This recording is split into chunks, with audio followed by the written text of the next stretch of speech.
Hello, everyone. I'm Ivo Daalder, president of the Chicago Council on Global Affairs, and this is World Review, our weekly look at news from around the world. Joining us today is Carla Robbins of the Council on Foreign Relations, previously with the Wall Street Journal and the New York Times. Carla, great to see you. Great to see you, Ivo. Also with us from London is Bobby Ghosh, who is the opinion editor at Bloomberg Opinion. Bobby, great to have you back. Nice to be back. And from Washington, D.C., Ed Luce, who is the U.S. commentator and editor of the Financial Times. Ed, great to see you. Likewise. Thanks, Stephen. We will get into the big news story and probably the most dramatic and disturbing news story of what's happening in India and other parts of the world with regard to COVID a little later. But let me start off, Ed, with the 100 days of the Biden administration. We're just had 100 days, we're past. It is a traditional mark to see how people are doing. There's been a lot written and talked about on what's happening on the domestic front, perhaps a little less on the foreign policy front. So Ed, how do you rate or grade the administration? What do you think has gone well, and what are you concerned about as hasn't gone so well yet? Well, it's a very good question. I mean, I'm not sure I'd give a grade, but if you think back to January the 5th, it was pretty unclear, or it was unlikely that Biden would even be able to push any legislation through, because it looked like Republicans were going to retain their Senate majority. And then, of course, Georgia, both those seats flipped, 50-50, Kamala Harris, the vice president, getting the deciding vote, and suddenly there's a whole new ball game. So we shouldn't forget that, really until very shortly before Biden was inaugurated, we were expecting him to be a lame duck president. So look, at least on the domestic front, looking at what's happened since then is kind of a night and day story of how two seats can make all the difference. What he's proposed and what he's already enacted in terms of new spending is incomparable outside of wartime in United States history. We're getting a 15% GDP budget deficit this year. We're also going to get 7% plus growth this year. Again, a pretty unprecedented growth number. So the bills that he's proposed on infrastructure, social and physical infrastructure, that have yet to be enacted, would be slightly less dramatic than those numbers, the $2 trillion numbers for them might imply, because they're 8 to 10 year bills. They're still very dramatic. I mean, we remember the joke all the way through the Trump administration that each week was infrastructure week. He had several infrastructure weeks lined up, and they always got derailed by something or other. Well, Biden's, had an infrastructure first 100 days, and I suspect he's going to have an infrastructure second 100 days too. So this is a very dramatically different domestic presidency that we're seeing than what we might have expected at the beginning of this year. Carla, jump over to the international front and talk a little bit about what you think has gone well and what has not gone so well, and we'll get to the issue of how the two are related, because in some ways they are, what's happening domestically and what's happening on the foreign policy front. But just in terms of the foreign policy issues that the administration has had to deal with, where has it done it well? Where are you concerned? Well, first of all, this is, sort of a different Biden than the one that we all know. He's, first of all, far more restrained verbally. And second of all, he's not, the Biden who I used to know, who I used to cover, was far more assertive interventionist. My biggest disappointment, I'm going to start with the bad and then I'll go to the good, is his decision to arbitrarily send a deadline for a pullout from Afghanistan. 100 days are pretty artificial for judging people, and I think to somehow decide that 20 years after the beginning of the forever war is to just pull out with, as far as I can tell, no plan for the day after. And I think, I'm pretty sure, a collapse in Afghanistan soon after that is quite disturbing. On the good, I think that he's shown considerable restraint in his dealing with Russia. I think he certainly pushed back quite hard on the things he needs to push back on. But as he said in the speech the other night, he doesn't want to escalate. He's got to figure out a way to manage that relationship to move forward with arms control. And at the same time, he's certainly pushing back reasonably hard and leaving room for himself for ratcheting up more pressure. I'm feeling reasonably good about that. But more than anything else, I'm going to give him credit for the climate summit.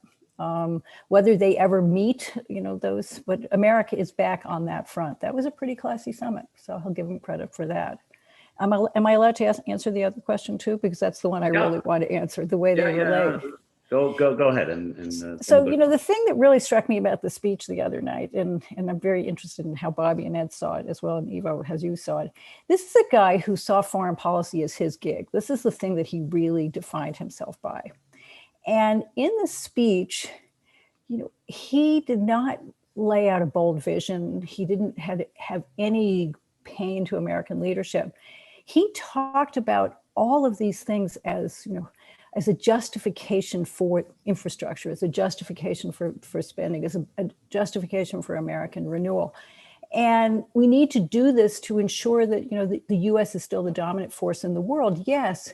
But we need to do it to show Xi Jinping that democracy can compete in the 21st century, because it takes, because Xi Jinping to wipe the smile off his face because he thinks that, that takes too long to get consensus.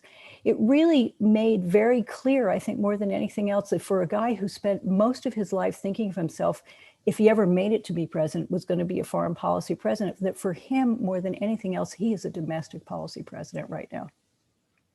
Bobby, how do you see that? Both in terms of, do you share the views on what's good and what's bad in the first 100 days on the foreign policy side, and then on this question of the relationship between the domestic and foreign policy effort? I'm with Carla there. I felt almost exactly the same thing when I listened to that speech, thinking this is not the Biden. I know everything about foreign policy, and I know more about foreign policy than anybody else in Congress, speech at all. Some of that, I suppose, is to do with the realities that he's confronting now as president that didn't exist when he was still in the Senate. And clearly he has adopted, it's the infrastructure, stupid, as his motto, which as an American, I'm very happy about. But as an American living abroad and sort of covering every day, every week, the world outside of America, it was quite surprising to me. And everybody I've spoken to outside the US, the people I usually call around, were quite surprised and frankly, more than a little disappointed not to hear more from the American president. The thing that we haven't gotten to yet, and I know you said that we'll talk more about this in the second half, but all over the world, the thing that people are talking about much more right now than China, than Iran, than anything else, is the pandemic. And I think he lost a lot of brownie points when he kind of restricted America's export, didn't export drugs, was seen as stockpiling large quantities of the vaccine and not making it available to even allies, never mind the sort of world at large. I think that is something that he has to reckon with, and it might not be visible. My only analysis is it must not be visible in Washington just how much that dominates conversations everywhere, not just in places like India and Brazil, where the disease is sort of ravaging through the populations, but also in all over Africa, where people are worried that they're going to be next. And the absence of American leadership there at the moment feels sort of much more, the desire for American leadership, let me put it that way, it seems greater than discussions about the US versus China and the US versus Russia. Those things sort of matter a little less right now. I mean, you heard this in the speech. I mean, he did at one point say you can't build a wall against a virus. But he rushed and said, of course, we're really not going to give anything away until everybody's vaccinated. They're really, really afraid of getting bashed by the Trump people for being globalists. And even though he wants to say that America is back, they are really in a defensive crouch on this front. Now, they're getting the notion that they couldn't defer on India. And that you can't build a wall against a virus, but they are really, really sensitive about the politics of this. And that's, you heard it in the speech because you heard so little about it. Ed, to what extent do you think, just picking up on both Bobby's and Carla's last point, that sort of domestic politics, not domestic policy, but politics, is kind of self-limiting the foreign policy reach of what is, after all, someone who is a foreign policy aficionado. And the fact that it talks about foreign policy in domestic politics terms, like foreign policy for the middle class. Do you see this as a domestic political issue about defending against potential criticism from the other side of the aisle? Or do you think there's a coherent theory of the case about how domestic renewal is essential for global competition? How do you see that issue? It's a very good question. Look, I sit in Washington, D.C., so, I was filtering that speech more through the lens that I think Biden was directing it, which is a domestic political audience. And by that measure, it was a very savvy speech. It was very focused on the middle class. It was very blue collar oriented, and the word jobs just kept recurring. The priority of this administration is to defeat the pandemic at home and have an economic recovery, and have such a big economic recovery that we don't get, a repetition of what Obama had in 2010 with his first midterm defeat, or Clinton had in 1994 with his, both of which were partly to do with anemic economic recovery. So that's their overwhelming priority. And that's making them very timid on the international politics that Carla and Bobby both quite rightly say is still pretty lacking. There's a lack of boldness, there's a lack of initiative, there's a lack of leadership on tackling the global pandemic and on participating through COVAX and other bodies to help lead the vaccination of the world. And that's something that I think a lot of people expect Biden is going to start to pivot to rather belatedly in his next 100 days. But they are nervous of the politics. You look at the fact that you look at the kerfuffle over refugees. Trump had brought down the number to 15,000, a historic low, sort of barely a trickle. Biden was going to push it back up to over 100,000. Then he decided not to. Then he said he was going to. And there was a sort of open disagreement between Tony Blinken, the Secretary of State, and the White House on this. That there is a timidity there about being vulnerable to accusations of globalism that I do think plays into the vaccine delay on India, which I know we're going to talk about, the delay of getting equipment and vaccines to India, that will, I think, unless it's quickly corrected, come back to haunt Biden. Because as Carla mentioned, there is no, there are no immigration lines preventing microbes from re-entering, or new variants or double variants or new mutations from coming back to the United States. And the humility with which we all should approach this virus. Britain and America are now triumphalist. They were stricken just a few weeks ago. The humility with which we should approach this, I think, should be linked to urgency in tackling this globally from the Biden administration and others. So they had a plan. They were going to wait until the G7 meeting, and then they were going to jump in big on the global push out, that they were going to take the leadership of a global plan on the vaccine. And, but the virus got a vote on that. And now they're sort of flopping around because of India. But you could see it because it only got that one line in the speech that they're very, very worried about the political optics of it. I could see why the State Department would be upset, because they'd made all these grand plans about how they would use the Quad and that they would use the fight against the coronavirus rally the Quad around this idea that we can show the Chinese that we're up to stuff, we're up to scratch, and here the biggest member by population of the Quad is in going through absolute hell, and where is the supposed leader of the Quad? And the Chinese were, of course, completely triumphalist about that, and the Russians too. So, I mean, that may, and let me, and again, we'll come back to the COVID situation, which horrendous as it is.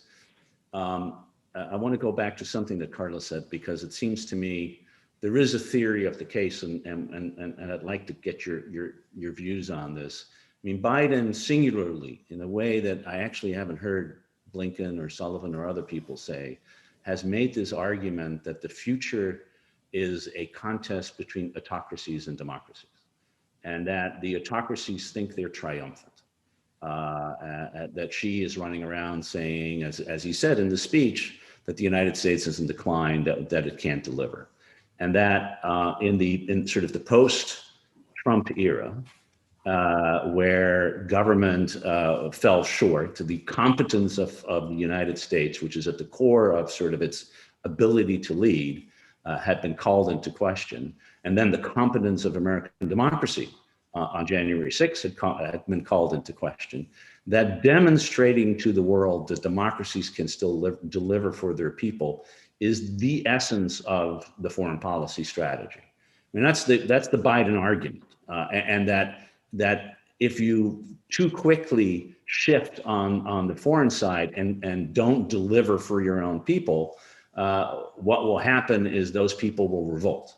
And when they revolt, they vote for Trump, or they vote for a Trumpian, and that you need to demonstrate that there is an alternative. I think that's the theory of the case. Does that make sense? Where does it fall down? Or is it in some ways too neat theoretically, because the real world, viruses, terrorism, proliferation, globalization writ large are intervening, and it's just a little too neat and academic and great for a think tank, but not particularly good when you're actually in government. Carla? Well, I think Biden actually believes this on a certain level, and I think that they are, at the same time, they're sort of comforting themselves with it because they think they don't have the bandwidth to do all of these things. But one could make the argument, in addition to this, that the lack of trust that a lot of countries have in us as well, including our closest allies, is Biden a one-term president? Are the Democrats back only for one term? And if they don't get their house in order, which is really an understatement for really cleaning up, the incredible mess that there is, that nobody's going to trust us. So even if we're totally inward focused for 4 years, and there is a consistency here that great for us. But as you said, and as Ed said, and Bobby said, the world intervenes. So the challenge and really the question here is, does it really have to be that big a trade-off? Couldn't Biden have given a speech in which he didn't buy into the notion that, of course, we're going to vaccinate everybody before we do this, that this really is a zero-sum world? Couldn't he have made an argument that it's not just, not just always going to take away out of your mouths American leadership? And the old Biden got that. And are they in too much of a defensive crouch? Is the foreign policy for a middle class all about basically taking away from the world, or is there a different way of pitching it? Are they in a battered wife syndrome? Well, and Bobby, of course, the European Union has actually now sent as many vaccines abroad as it is, in fact, used for its own people by now. There's been a criticism, of course, within the European Union, but in the meantime, the COVAX, this international effort to bring vaccines around the world, has basically been stocked by European vaccines and India. Until India halted its exports to take care of its own people, and so maybe you can walk and chew gum at the same time, and a bigger lesson should have been learned from that. Yeah, you took the words right out of my mouth. I was going to sort of deploy that exact expression. The United States ought to be able to walk and chew gum and hum a tune all at the same time. It always has. And if you're trying to fight the perception of American decline, to signal to the world that you can only do one of those three things at a time, is basically signaling, in a way, decline. At the precise moment when, even countries like Russia, whose economy is sort of is a shambles, is finding ways to export a highly questionable vaccine. The Chinese are exporting the vaccine. Europeans, as you say, are doing likewise. I think, it ought to be within the capacity of an American president to tell his people that we will help the world without hurting our own interests. We can and we will vaccinate those who need it without compromising on the need for vaccination within our own country. And there are a lot of other things. It's not just about vaccinations, but with places that are feeling this most acutely, India, Brazil, the things that were needed early on were oxygen machines, were I'm going to butcher the pronunciation, the remdesivir treatment, equipment like that. Those things are very much within the give of the United States, as we are now seeing that there is an attempt to ramp up the supply of those things. Why didn't they do that 2 weeks ago, a month ago? So that's not a good look. It's not a good look on the United States at this moment. Ed, finally, before we shift, you've written a lot about liberalism and the attack on coming from inside on liberalism. How do you see the attempt by Biden and his team to try to say, listen, the last days of democracy really aren't ahead of us. We're just at the beginning. We can make this work. And looking at sort of the revitalization of the American political and economic system and its transformation into what you talked about earlier as a means to that end. Do you see that as a viable argument? So I have a good thing and a bad thing to say about that. The bad thing is, you mentioned foreign policy for a middle class. That to me is kind of a euphemism for no trade deals, but it's also something sort of a bit larger than that. It's really Trumpism with a human face. And we talked about vaccines, getting America vaccinated first. Well, this is soft America first. It's the same as Trump. It's just it's done in a very reasonable, avuncular, and pleasant tone. But in substance, it's not altogether very different. So I think that's part of the reaction to 2016 that we see in the New Democrats and Biden's what Carla rightly calls this defensive crouch towards innovative foreign policy. I should stress though that Jake Sullivan, whom we both know, and we probably all of us know, is a highly intelligent, thoughtful, strategic-minded person, and he's going to come up with more innovative things than what I've just summarized. The good thing I was going to say about Biden and Western liberalism is one of the key sort of contributors to the declining public confidence in our liberal democracies has been the collapse in middle class incomes and of optimism about income growth for their children and of collapsive faith in meritocracy, that this is a rigged system and that Ivy Leagues and all legacies, etc. You know the argument. And I think that what Biden is laying out, particularly in terms of the Families Plan Act and the Jobs Act, is very directly addressing that. To try and restore middle income growth in the hope that will then restore faith in the system. And I think there's quite a lot of grounds to think that that's a good theory of the case.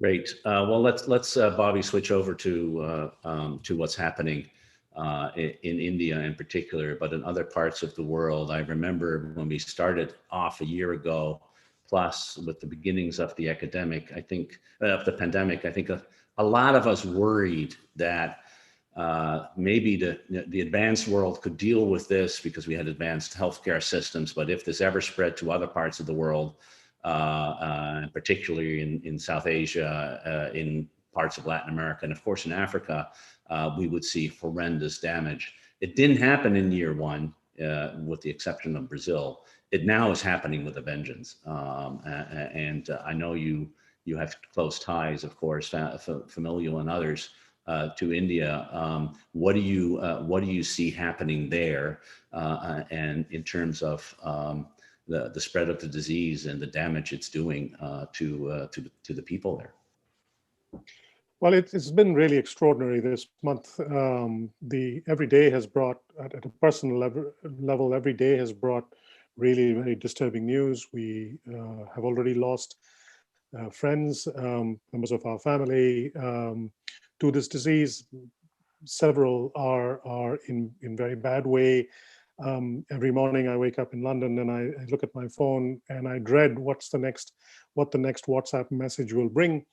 And inevitably, it is an appeal for help in getting somebody into a hospital, or getting somebody remdesivir or oxygen. So all kinds of. It's a perfect storm of 5 or 6 different things that have sort of occurred almost simultaneously in the worst possible place in the world where they could have occurred.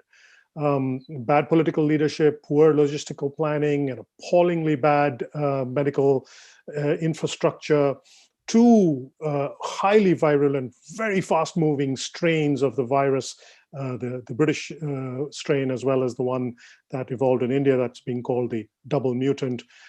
2 of these things sort of running through the countryside at the same time.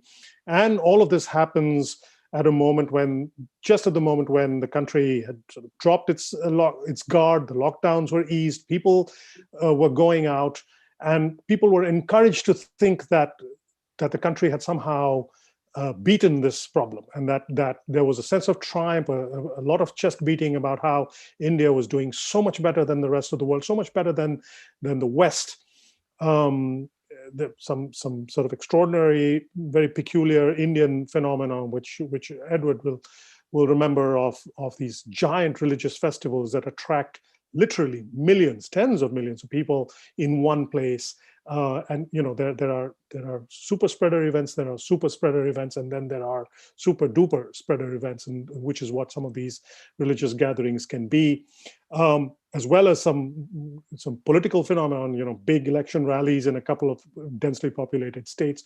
All of these things have come together at just the perfect moment to wreak havoc through one of the most populated, most densely populated places in the world, and one of the places that is least prepared and least equipped to deal with this crisis. So what we're seeing in India, and the numbers don't tell the full story, in part because the numbers are not accurate. There's now a lot of reporting to suggest that even these elevated numbers that we are seeing now, 350,000 cases a day, 2,000 deaths a day, that even these horrific numbers are undercounts. In some cases, in some cities and districts, there's undercounting 10 times, 20 times, 30 times the actual number. So we still, just as 3 or 4 months ago, we didn't fully understand why the numbers in India were so low.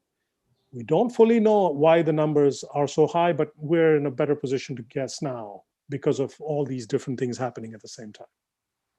Ed, you know the country well. You used to report there for many, many years, wrote a great book about it. How do you see the sort of this rapid change? Modi just a couple of months ago was telling world leaders in Davos that India had beaten the disease. And now it is setting world records in terms of number of cases. And as Bobby said, probably way undercounting those number of cases, both in deaths and in the cases itself. How do you explain what happened here and is happening? Well, I think this has surprised a lot of epidemiologists. I mean, they were also surprised by how little India suffered last year. And now with this second wave, by how vicious it is. So, I wouldn't pretend to have epidemiological knowledge, but what Bobby mentioned about there being mass gatherings of people politically and religiously, clearly that plays into it.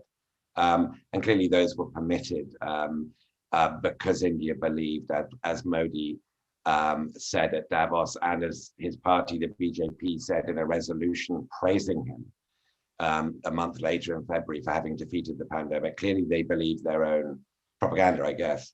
And, we're all prone to that. Every country is prone to drink its own bathwater. I mentioned the US and UK earlier. So the first thing I would say about this is that there, but for the grace of God go we. We must help India for intrinsic reasons, for humanitarian reasons, but we must also help India to help ourselves, and to sort of link it back to what we were discussing earlier. I do think that this is going to be, from the statistics that I see produced, including by our own statistics people at the FT, of the undercounts going on here, and also of the supply line of vaccines against this vast population of almost 1.4 billion people, that we're going to see this going on for quite a long time, and we're going to see more variations. And this is what they call a three-line whip situation in the British Parliament. This is or DEFCON, whatever number is the highest DEFCON. This is a global emergency that affects all of us. And I would like to see a more urgency still than we're seeing out of Washington and out of Europe. So Carla, reflect on that. I mean, and because the situation isn't just bad in India, it is equally horrendous in Brazil and throughout South America. 35% of the deaths from COVID that have been reported have occurred in South America, which only accounts for 8% of the population. Of course, we've done a terrible job in the United States and the UK as well. I think there's sort of two big questions, and pick either or both of them. One is, do we now know something about leadership and how effective those are? Are there commonalities among those who've done terrible? And then secondly, this larger question of when are we going to be out of the woods? Can we actually, Mayor de Blasio just announced that New York City is going back to normal as of July 1st. Well, back to normal when we are still integrated into the rest of the world and viruses respect no borders. How likely is that possible? How worried should we be about even people who are vaccinated sometime down the line being felt by this disease? Well, I think, Brazil is the India, or India could well be the Brazil. I mean, what's going on in Latin America is being driven by the 200 million people in Brazil who have been unlocked down because of Bolsonaro's craziness, and Bolsonaro egged on by Trump for such a long period of time. And there are no walls to keep that out. And that's been spread in Latin America. That's one of the things that's happened. And a lot of the countries in Latin America where this is spreading were locked down, and they, fatigue set in and the economy set in. People just couldn't stay home for that long period of time, which is the same thing that happened in India. People just couldn't stay home. They couldn't afford it. And so even in the more developed countries in Latin America, they couldn't afford it indefinitely.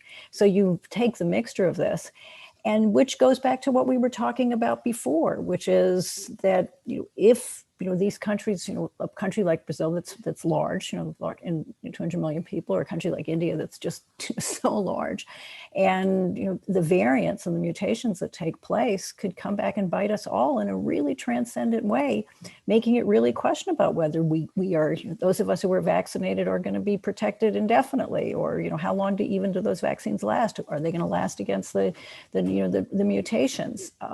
We have a very fundamental national security interest in getting this under control around the world.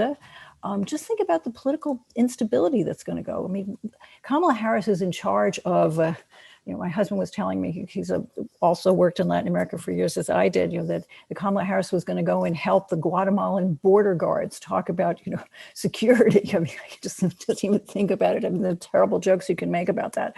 So that to try to control people coming up north to the United States. I mean, just think about the political instability and the implications for what is basically, in many ways, for Biden, his biggest domestic political issue at this point, immigration.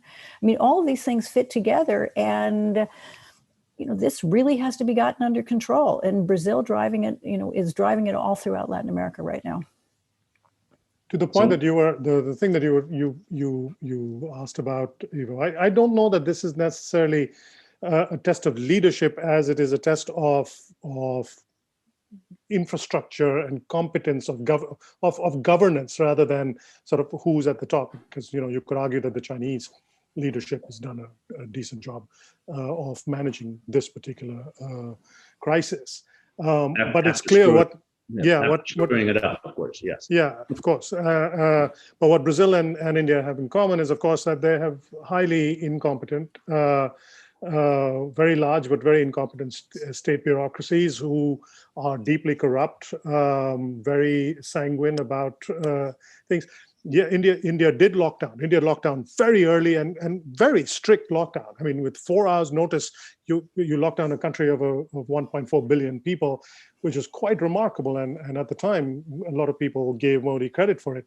What they failed to do was to then take advantage of that lockdown to build up infrastructure. They assumed that if they locked down, when eventually they reopened the country, the virus would somehow magically have vanished. Whereas, of course, they should have been preparing.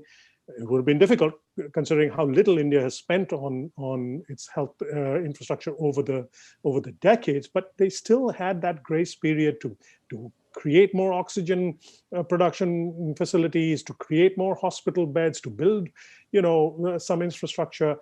And they didn't. They just simply didn't. As recently as January, a country of 1.4 billion people ordered 11 million doses of vaccine from its single largest domestic manufacturer, 11 million.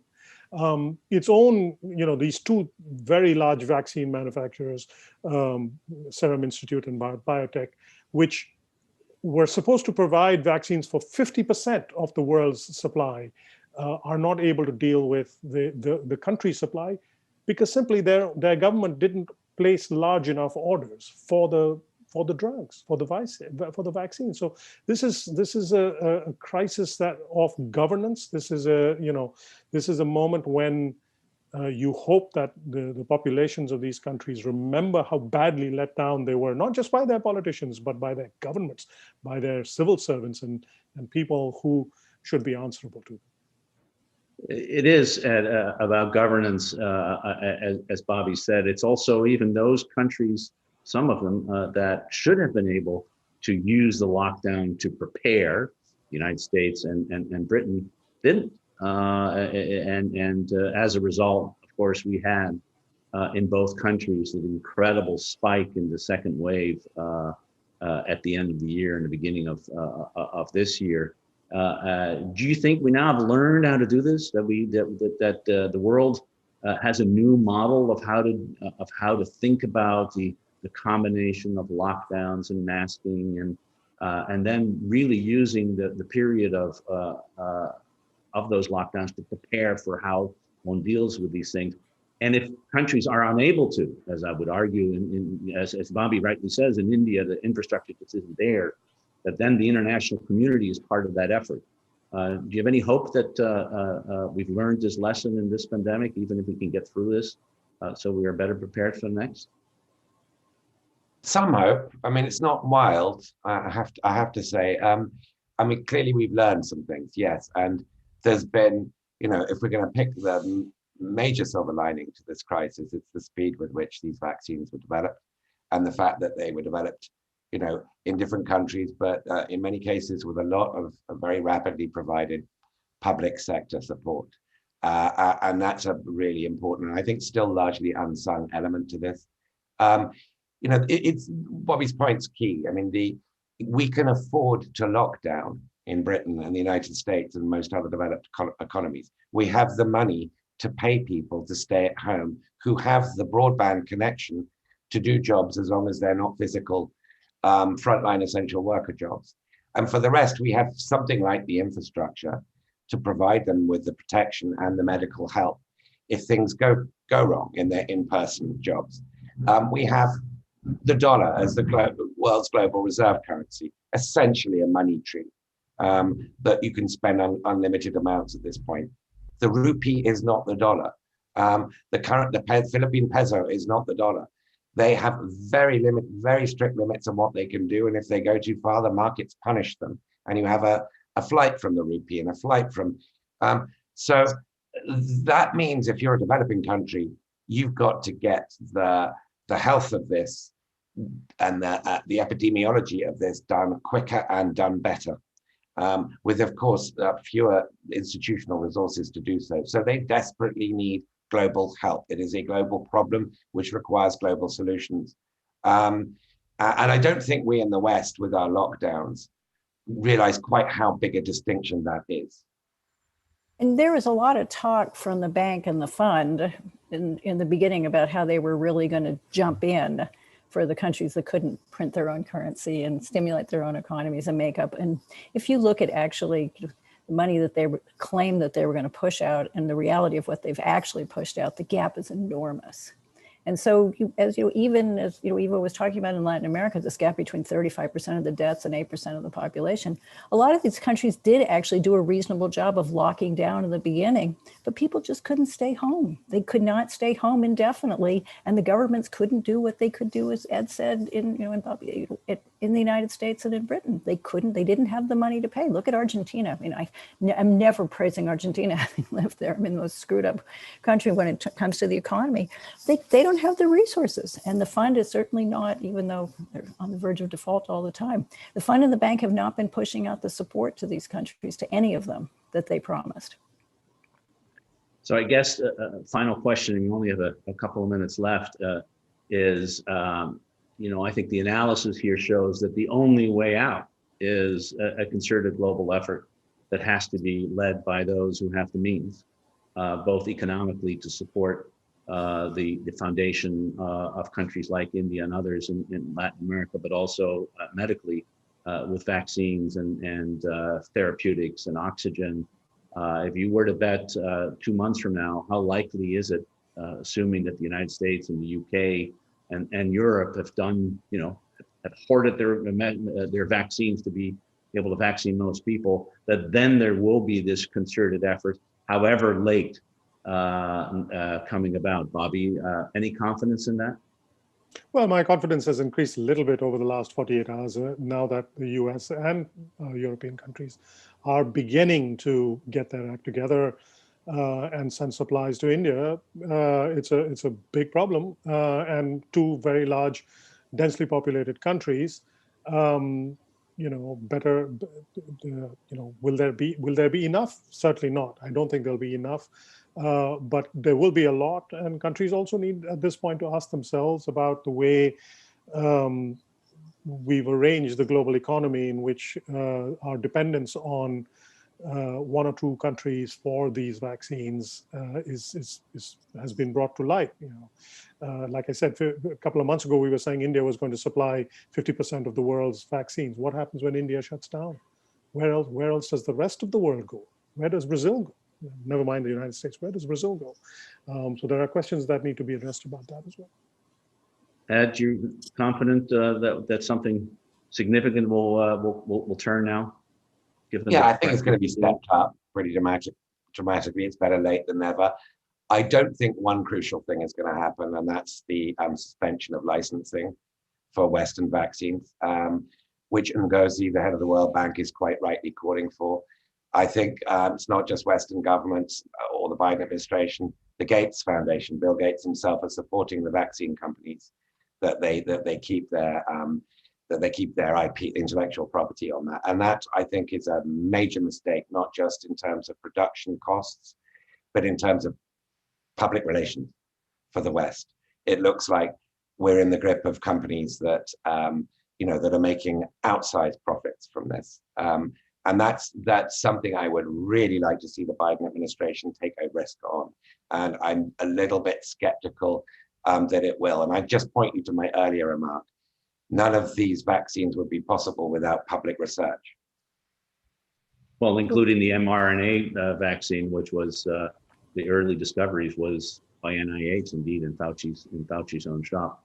Unfortunately, that's all we have time for. I do think, just to the final point, that this issue of patents and licensing issues, I think, is going to get bigger and bigger and bigger as the crises increase. So we'll have a debate about it. Hopefully, we'll be able to debate it here next week or another week on World Review. In the meantime, I want to thank Bobby Ghosh, Carla Robbins, Edward Luce for your insightful comments. Thanks so much. Really enjoyed this conversation, even though so much of the issues we're talking about are deeply disturbing and depressing. But I wish you all Godspeed and all the best for the weekend, and hope to see you all again soon. Thank you and goodbye.